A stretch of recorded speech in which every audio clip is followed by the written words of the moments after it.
তো যাই হোক, মানে আমাদের শাবান ভাই, মানে আমাদের এই নতুন ব্রিজ এখানে আইছে। তো উনি সেই ভাইরাল মানুষ। তো ভাই আপনি কিছু হলো কোন? তো আসসালামু আলাইকুম, সবাই কেমন আছেন? আশা করি সবাই ভালো আছেন। তো আজকে আমরা আইছিলাম এক জায়গায়, তো এখান থেকে যাওয়ার পথে যেমন এই বাইকের হাতে দেখা হইলো, তো কই যে একটা ভিডিও বানা দিয়ে যাও। তো বানাইতেছি। ভাইয়ের পেজের নাম কি? 3 স্টার শট। 3 স্টার শর্ট খান। তো ভাইয়ের পেজটা হয়তো কেমন কিভাবে ভিডিও বানায় আমি বত্রি দেখি নাই আর কি। তো আপনারা একটু দেখবেন, এই ভিডিওটা দেখতেছেন ভিডিও কিভাবে বানায় না বানায় একটু দেখে একটু পাশে থাকবেন, হেল্প করবেন। আমাকে যতটুকু ভালোবাসা দিচ্ছেন তো অনেক ধন্যবাদ।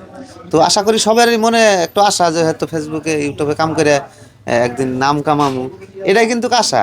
তো এই আশাটাও কিন্তু পুরা পূর্ণ আপনাদের উপরে। আপনারা যদি এই আশা পূর্ণ করেন তাহলে হইব, আর যদি না পূর্ণ করেন তাহলে কিন্তু হইব না। এরা যতই কষ্ট করুক গা, আপনারা না দেখলে কিন্তু কিছুই হইব না। তো আশা করি সবাই দেখবেন আর এই ভাইয়ের পাশে থাকবেন।